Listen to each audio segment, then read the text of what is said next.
एक ही विकल्प है।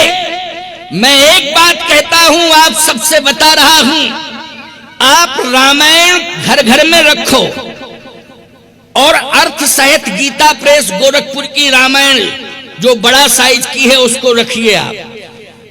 आप नित्य जो है रामायण को पढ़ने के लिए 5-10 मिनट का समय निकालिए। आपको हमारा समय नहीं निकलता है, बहुत ही व्यस्त लाइफ है, समय निकलता ही नहीं। मैं एक बात कहता हूं, बहुत से ऐसे लोग बैठे हैं जो सुबह सुबह जगते हैं, चाय और अखबार दोनों, अखबार पढ़ते हैं और चाय पीते हैं। बोलो पीते हैं कि चाय पीते हैं और अखबार पढ़ते हैं। चाय न मिलेगी तो घूमेंगे इधर उधर, और अखबार पढ़ने को नहीं मिलेगा तो इधर उधर घूमेंगे। अखबार क्यों नहीं आया, क्या बात हो गई? चाय क्यों नहीं मिली, क्या बात हो गई? चाय और अखबार के बिना नहीं रह सकते हो। पढ़ते हो अखबार, चाय पीते हो, ये दोनों ही नुकसान करते हैं। चाय भी हानिकारक है और अखबार की भाषा भी हानिकारक ही है। क्यों? जब जब भी पेपर को पढ़ोगे उसमें समस्याएं लिखी होंगी। बोलो लिखी होंगी कि नहीं? घर से लेकर के देश तक की समस्या, देश से लेकर के विदेश तक की समस्याएं, समस्याएं ही समस्याएं। अच्छा एक बात आपको बताएं, आपने अखबार पढ़ा और चाय पी, तो चाय पीने के बाद आप तुरंत गए कहां? स्नान करने। अब हम वो शब्द नहीं बोलना चाहते, कहां गए है नहीं, आप बाथरूम में चले गए। अच्छा भाई, पेपर पढ़ने के बाद आपने क्या किया? बोले पेपर पढ़ने के बाद आपने उस पेपर को अलग फेंक दिया। किसी ने कहा कि आपने अलग क्यों फेंक दिया? बोले अब हो गया ये रद्दी। आपने क्या कहा? मैंने पढ़ लिया, ये पेपर क्या हो गया, अब मेरे मतलब का नहीं है, रद्दी हो गया। इसका मतलब है एक बार पेपर को पढ़ा, रद्दी हो गया पेपर। बोलो हो गया कि नहीं हो गया? लेकिन रामायण को आप जब पढ़ते हो तो ईमानदारी से बताओ, रामायण कभी पुरानी होती है? बोलो कोई माई का लाल बता दे कि ये कह दे कि कल तो पढ़ी थी, अब रामायण दूसरी लाओ, ये तो पुरानी हो गई। तुम्हारे दादा परदादा कई पीढ़ियों से बोलो रामायण पढ़ते आए कि नहीं पढ़ते आए? क्यों? आखिर कागज रामायण में भी है और कागज अखबार में भी है। खबरें अखबार में छपी हुई हैं, ऐतिहासिक खबरें, पौराणिक खबरें रामायण में छपी हुई हैं। बोलो है कि नहीं? लेकिन एक को पढ़ा आपने, वो रद्दी हो गया, और दूसरे को पढ़ा, उससे श्रद्धा उत्पन्न हो गई। बोलो हो गई उत्पन्न कि नहीं? कारण क्या है? कारण यही है, अखबार जगत से जुड़ा है और रामायण जगदीश से जुड़ी है। जो जगत से जुड़ता है वो नश्वर माना जाता है, और जो जगदीश से जुड़ता है वो अमर हो जाता है, उसका अस्तित्व बढ़ जाता है। इसलिए मैं कहता हूं कि संसार में रह करके भगवान से जुड़ो, संसार में रहकर भगवान से जुड़ो, और भगवान से जुड़ो तो भगवान की जो कथा है उससे जरूर जुड़ो, और भगवान की कथा रोज पढ़ो। रामायण पढ़ोगे अर्थ समझ में आएगा। तुम्हारे जीवन की कोई समस्या होगी, ऐसा प्रसंग रामायण में पढ़ने को मिल जाएगा कि तुम्हारी समस्या पढ़ते ही समाप्त हो जाएगी। बोलो हो जाएगी कि नहीं? इसलिए रामायण को पढ़ने में थोड़ा 5-10 मिनट, चाहे 5 मिनट, और अर्थ जरूर पढ़ लिया करो। नहीं समझ में, चौपाई अगर समझ में आ गई अर्थ तो ठीक है, नहीं आ रहा तो नीचे एक निगाह डाल लो कि इसका अर्थ क्या है। नहीं खोपड़ी खराब करो मोहल्ला भर की, अर्थ समझ में नहीं आ रहा, चौपाई पढ़ के मोहल्ला भर की खोपड़ी खराब। आज तो ऐसा पढ़ लिया, समझाई में नहीं आया, क्या है समझाई में नहीं? अरे नीचे लिखा तो है, उसको समझो, है ना। वैसे समझाने के लिए हम बैठे हैं, लेकिन हम 24 घंटा तुम्हारे घर ही में बैठे रहेंगे? बोलो भाई कि तुम रामायण पढ़ो, हम अर्थ बतावें? बोलो भाई, क्या हम नाराज हैं कि हर जगह प्रकट हो जाए तुरंत? भैया हम तो साल में एक बार आ सकते हैं और आपको समझा सकते हैं, बता सकते हैं, लेकिन इतनी बढ़िया व्यवस्था गीता प्रेस गोरखपुर ने दी है कि हर चौपाई के नीचे अर्थ है, हर दोहे के नीचे अर्थ है, हर छंद के नीचे अर्थ है। इसलिए अर्थ सहित रामायण पढ़ा करो। 5 मिनट का समय निकाल के ही रामायण पढ़ा करो, लेकिन हर घर में होना चाहिए, 2 होना चाहिए घर घर में। एक तो तुलसी कृत रामायण और दूसरा तुलसी दल। अगर तुलसी कृत तुलसी दल रहेगा तो तुम्हारी हर समस्या का समाधान होता रहेगा। तुलसी दल और तुलसी कृत, दो की विशेषता क्या है?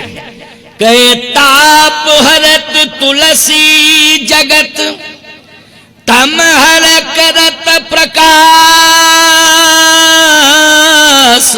ओ दो तारण तरन है तुलसी तुलसी दास।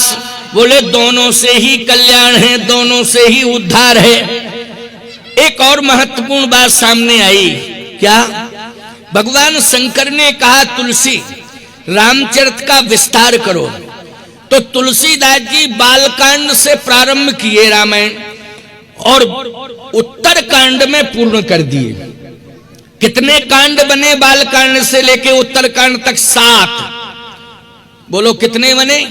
7। ना 6 बने, ना 5 बने, ना 8 बने, ना 9 बने, 7 ही कांड बने। आपको महाराज ये 7 ही कांड क्यों बने? तुलसीदास जी 8वां कांड भी लिख सकते थे, 9वां कांड भी लिख सकते थे। अरे तुलसीदास जी महाराज ने केवल इतिहास ही नहीं लिखा है। तुम्हें लगता ये है कि ये रामायण कृति है, लेकिन ये कृति देखने में लग रही है, ये साक्षात प्रभु श्री राम की आकृति है, लेकिन कृति के रूप में प्रकट हो गई। ये रामायण जी की आकृति है। अच्छा, मानव की आकृति के 7 अंग प्रमुख होते हैं, 7। 8वां अंग नहीं, 9वां, 7 ही अंग प्रमुख हैं। और भगवान राम जब नारायण से नर बने तो वो 7 अंग उनके, एक एक कांड एक एक अंग से जुड़ा है। संत तुलसीदास जी की परंपरा में नाभाजी महाराज हुए हैं। नाभाजी ने एक बहुत अच्छी बात लिखी, बालकांड प्रभु पाए। जिस समय उन्होंने भगवान का दर्शन किया संत नाभाजी ने, राजस्थान में उनका जन्म हुआ था संत नाभाजी का, तो नाभादास जी ने जैसे ही भगवान का प्रत्यक्ष दर्शन किया तो कहा, ओहो धन्य है तुलसीदास जी महाराज, हम समझते थे ये कृति है, लेकिन ये तो प्रभु राम की आकृति है। रामायण रामायण पढ़ते पढ़ते राम प्रकट हो गए। नाभादास जी रामायण पढ़ रहे थे और रामायण पढ़ते पढ़ते रामायण में ही राम प्रकट हो गए। नाभादास जी को दर्शन देने लगे, श्री राम जी प्रकट हो गए। तो देखा क्या? बोले बालकांड प्रभु पाए। बोले बालकांड पढ़ रहा था, ये तो प्रभु के पैर हैं। बालकांड प्रभु पाए, अयोध्या कटि मन मोहे, ओ उदर बनो आरण्य हृदय किसकिंधा सोहे। सुंदर ग्रीव मुखार बिंद कहे लंका गायो, सुंदर ग्रीव मुखार बिंद कहे लंका गायो। रावण कुंभकर्ण घननादि आदि समायो। उत्तर मस्तक कांड है, यही विधि तुलसीदास भन। आदि अंत लो जानिए, यह रामायण श्री राम तन। ये रामायण तो श्री राम जी का ही तन है। एक एक कांड एक एक अंग का प्रतिनिधित्व कर रहा है, इसलिए 7 अंग हैं प्रमुख शरीर के, ऐसे ही 7 कांड हैं। ये भगवान का ही स्वरूप है। प्यारे, उत्तर कांड में एक महत्वपूर्ण बात, वो क्या? कांड तो सभी महत्वपूर्ण हैं, लेकिन उत्तर कांड में एक विशेषता है। वो विशेषता ये है कि उत्तरी कांड में रामराज हुआ। रामराज किस कांड में हुआ? उत्तर कांड में। अच्छा, राम का जन्म किस में हुआ? बोले बालकांड में। राम जी का विवाह किस कांड में हुआ? बोले बालकांड में। लेकिन राम जी का राज्याभिषेक किस कांड में हुआ? उत्तर कांड में। उत्तर कांड है जिंदगी की फलश्रुति, जीवन की फलश्रुति। ये फलश्रुति है।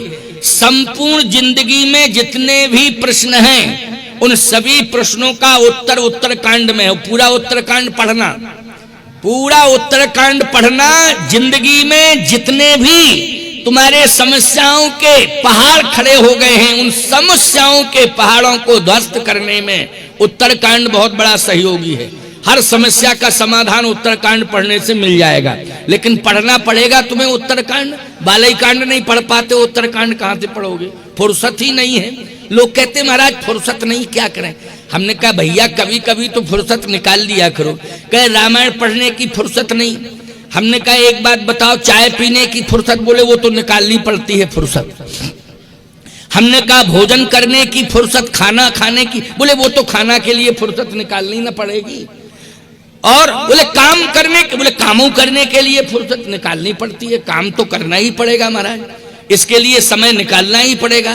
कि काम करने के लिए समय निकालते हो, खाना खाने के लिए समय निकालते हो।